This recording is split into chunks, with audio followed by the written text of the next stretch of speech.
Hello everybody and welcome back to the NW Sportscast. As the regular season is fast approaching, we have 3 more players to cover on our player profile series, starting with JP Crawford and then Cal Raleigh and finally Julio Rodriguez. So tonight we're talking about JP Crawford. JP Crawford had a great season for the Mariners in 2023. He had a career season.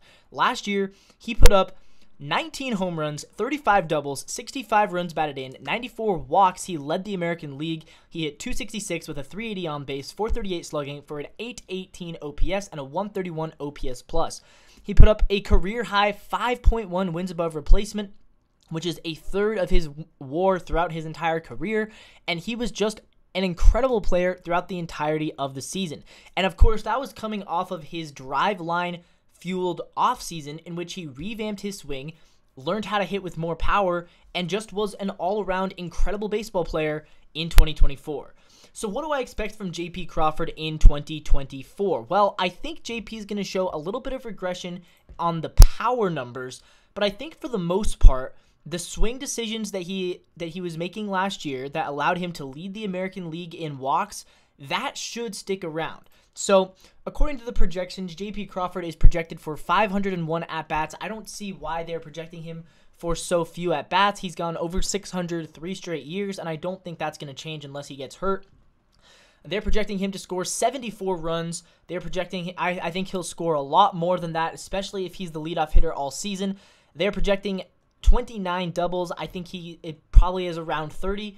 They're projecting 12 home runs, which I think is honestly a perfect number. He had 19 last year. 12 would still be by far the second most of his career, and I think 12 is a very good number. 53 runs batted in. I love that. 4 stolen bases. I think that's probably pretty accurate. They have him hitting .261, which again makes sense.